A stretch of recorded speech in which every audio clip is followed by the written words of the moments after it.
ہم یہ کہتے ہیں کہ جی ہمارے اکابرین تو مزارات میں جانے کے باوجود حکومت کر رہے ہیں۔ بھائی کیسے کر رہے ہیں؟ ان کی کوئی پرائم منسٹر سے دوستی تھی، صدر سے تھی، وہ ایم این اے تھے، ایم پی اے تھے، بڑا انہوں نے دنیا میں مال و متاع جمع کیا تھا اس لیے ہے؟ نہیں، ان کا تعلق اپنے رب سے مضبوط تھا۔ وہ اللہ پہ کامل توکل کرتے تھے، بھروسہ کرتے تھے، اللہ کو یاد کرتے تھے، اللہ سے پیار کرتے تھے، محبت کرتے تھے۔ ہمیں اس چیز کی ضرورت ہے، اللہ کی قدرت کاملہ پر کامل بھروسہ کریں۔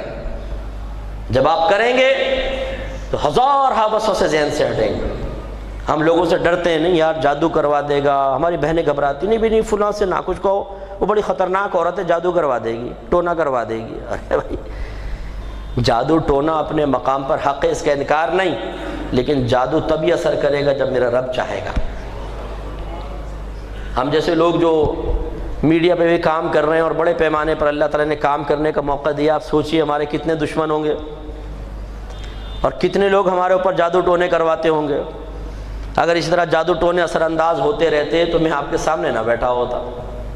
بچانے والی ذات کون ہے؟ صرف اللہ کی ذات۔ جب ہم اللہ سے ہٹتے ہیں، اللہ کی طرف سے توجہ ہٹتی ہے، تو پھر ہمیں ہر بابا جو ہے نا وہ کامل نظر آتا ہے، اور پھر نہ ہم اپنی عزتوں کو دیکھتے ہیں، نہ اپنے پیسے کو دیکھتے ہیں، ان باباؤں کے سامنے اپنی عورتوں کو بھی پیش کر دیتے ہیں اور اپنا پیسہ بلا دریغ خرچ کرتے ہیں۔ ہم یہ سمجھتے ہیں یہ بابا قدرت والا ہو گیا ہے۔ بابا سے مراد میری ڈبے لوگ ہیں، جعلی، وہ میں ابھی کہہ رہا ہوں، بزرگان دین کی بات نہیں کر رہا ہوں، جس کا ظاہر شرع کے خلاف ہے، جو نمازیں نہیں پڑھتا ہے، گالیاں بکتا ہے، عورتوں کو ہاتھ پکڑتا ہے، عورتوں کو بلا پردہ اپنے سامنے بٹھاتا ہے، جو حرام کمانے میں دیر نہیں کرتا، لوگوں کی جیبیں خالی کرانا اس کا مقصد ہے۔ ہم سمجھتے ہیں بابا بڑی قدرت والا ہے، اس کے پاس بڑے علم ہیں، اس کے پاس بڑے وظائف ہیں، اس نے بڑے چلے کیے ہوئے ہیں بابا۔ ارے بھائی کوئی کتنے چلے کر لے، بتاؤ اللہ سے زیادہ قدرت والا ہو سکتا ہے؟ نہیں۔ تو اگر اس کے چلوں سے متاثر ہو کر اس کی طاقت اور قدرت کی بنا پر آپ اس کے قریب جا رہے ہیں، تو خدا را پھر اپنے رب کے قریب آئیے، وہ اس سے کہیں زیادہ طاقت والا ہے۔ اپنے رب کا دامن رحمت تھامیں، توکل مضبوط کریں۔ میرے آقا صلی اللہ علیہ وسلم اپنے گھر میں تشریف فرما ہے، کفار نے آپس میں منصوبہ بنایا کہ بھائی بہت تنگ کر لیا، ختم کرو انہیں۔ ایک بوڑھا شخص، نجدی بوڑھے کے روپ میں شیطان بوڑھا شخص بن کر آ گیا، مشورے ہونے لگے کیا کریں، کسی نے کہا میں مارتا ہوں، کسی نے کہا نہیں نہیں میں تمہیں بتاتا ہوں، ہر قبیلے میں سے ایک آدمی کو منتخب کرو، ایک ساتھ حملہ کریں اور معاذ اللہ محمد کو شہید کر دیں۔ یقیناً پھر محمد کے قبیلے والے تمام قبائل سے ٹکرانے کی ہمت نہیں کریں گے، تم بھی بچ جاؤ گے اور کام بھی ہو جائے گا۔ اے واہ واہ کیا بات ہے! شیطانی دماغ جب چلتا ہے نا تو پھر ایسے ہی ہوتا ہے۔ ساروں نے آ کے گھیراؤ کر لیا، آپ سب جانتے ہیں میرے آقا تنہا گھر کے اندر اکیلے ہیں اور سارے کفار تلواریں لے کر خون کے پیاسے ہو کر باہر کھڑے ہیں۔ اللہ تعالیٰ نے اپنے حبیب کو بتایا، باہر آپ کے انتظار میں کھڑے ہیں۔ سرکار نے حضرت علی کو بلوایا اور ان کو وہاں لٹایا، فرمایا کہ ہم رات میں نکل جائیں گے، صبح آپ اٹھ کر یہ امانتیں لوگوں تک پہنچائیے گا۔ حضرت علی فرماتے ہیں کہ ہر رات مجھے یہ خوف رہتا تھا، پتہ نہیں میں صبح اٹھ سکوں گا نہ اٹھ سکوں، لیکن اس رات کہتے ہیں میں بڑی گہری نیند سویا کہ مجھے کامل یقین تھا کہ میں ضرور زندہ رہوں گا، اس لیے کہ اللہ کے نبی نے فرمایا یہ امانتیں صبح آپ نے لوگوں کے حوالے کر دی۔ اور میرے آقا جب باہر نکلے ہیں، جیتے جاگتے انسان ہیں، لمبے چوڑے انسان ہیں، لیکن سورہ یاسین پڑھتے ہوئے باہر نکلے، اللہ کے حکم سے مٹی اٹھائی اور پھینکی، سارے کافروں کے سر پہ گری، سرکار ان کے سامنے سے نکلتے چلے گئے، نظر ہی نہ آئے۔ تھوڑے دیر بعد نجدی بوڑھا آیا، کیوں کھڑے ہو بے وقوفو؟ کہنے لگے وہ محمد نکلے تو مارے۔ کہا کیا نامعقول ہو، تمہارے سر پہ مٹی ڈال کے چلا گیا۔ وہ ہاتھ مارے تو سب کے ہاتھوں میں مٹی آئی۔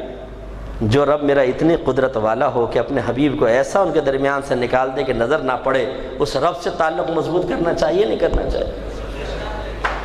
ایک مرتبہ ابو جہل نے کہا میں نے سنا ہے کہ یہ محمد صلی اللہ علیہ وسلم اپنا منہ مٹی میں رگڑتا ہے۔ معاذ اللہ ثم معاذ اللہ، بدتمیز کے الفاظ ذکر کر رہا ہوں، اللہ مجھے معاف فرمائے۔ اس نے کہا کیا وہ سجدہ کرتے ہیں؟ تو اس طرح کے الفاظ کے لوگوں نے کہا ہاں وہ کرتے ہیں۔ کہا جب اس حالت میں پہنچے نا مجھے بتانا، میں حملہ کر کے اس کو ماروں۔ جب سرکار کعبہ کے سامنے سجدے میں گئے تو انہوں نے بتایا یہ آگے بڑھا، اور جیسے ہی آگے بڑھا پھر پیچھے ہٹا۔ ساتھیوں نے کہا تجھے کیا ہو گیا، سامنے ہے مار کیوں نہیں دیتا؟ کہنے لگا جیسے میں آگے بڑھا میں نے دیکھا کہ ہیبت ناک شکل میں ایک فرشتہ کھڑا ہوا ہے، ہیبت ناک شکل بری نہیں، بہت لمبا، اور وہ مجھے کہہ رہا ہے خبردار اگر آگے بڑھا ٹکڑے ٹکڑے کر دیا جائے گا۔ تو ڈر کے پیچھے ہٹ گیا۔ اللہ چاہے تو اپنے حبیب کی ایسی حفاظت فرماتا ہے۔ تو ہم نے اس رب کو چھوڑ دیا ہے، ہم نے اس سے تعلق انتہائی کمزور کر دیا ہے۔ ہمیں مدد چاہیے ہوتی ہے تو ہمیں دوست یاد آتے ہیں، سورس والے یاد آتے ہیں۔ کبھی ہم نے اللہ تعالیٰ کی طرف کامل طور پہ رجوع کیا ہے؟ ہم نے اپنے اللہ سے تعلق کو اتنا کمزور کر لیا ہے، اور اتنے معاذ اللہ ثم معاذ اللہ ناراض مت ہوئیے گا، اللہ کی ذات سے ایسی مایوسی ہم پر طاری ہے کہ مشکل آتی ہے تو رب سب سے آخر میں یاد آتا ہے۔ پہلے بابا یاد آئے گا، پہلے دوست یاد آئے گا، پہلے پیسہ یاد آئے گا، سورس یاد آئے گی۔ جب سب میں فیل ہو جائیں گے کہتے ہیں اب کیا کریں جی، دعا ہی کریں گے۔ ارے بھائی سب سے پہلے دعا کرو، سب سے پہلے اپنے رب کے دامن کو تھامو۔ وہ بڑی قدرت والا ہے جو اپنے حبیب کی لاکھوں کافروں کے درمیان حفاظت فرما سکتا ہے، وہ اس دور میں آپ کی میری بھی حفاظت کر سکتا ہے۔ لیکن ہم اپنے رب سے بہت دور ہیں۔ اگر کوئی ہمارے نوجوان سے کہے نا کہ ذرا جی اللہ تعالیٰ کا تعارف تو پیش کرے، اور بڑی معذرت کے ساتھ اگر میں لفظ کہوں کہ نوجوان تو ویسے ہی میرے منہ سے شاید نکل گیا، ہمارے تو اگر کسی بزرگ سے ہی پوچھا جائے کہ اللہ تعالیٰ کا کامل تعارف پیش کریں تو شاید ہم سوچ میں پڑ جائیں گے کہ کیسے اپنے رب کریم کو بیان کروں۔ اسلام کے بارے میں کویسچن ہو جائے تو ہم جواب نہیں دے پاتے ہیں۔ یہ غلط رویے ہیں۔ ہمیں اپنے رب کے قریب آنا چاہیے، اس کی قدرت کاملہ کو سمجھنا چاہیے۔ اور اللہ تعالیٰ کا قرب کیسے حاصل ہوتا ہے؟ اللہ تعالیٰ کی اطاعت سے، اس کا کہنا ماننے سے، اس کے حبیب سے محبت رکھ کر اس کی اطاعت کرنے سے۔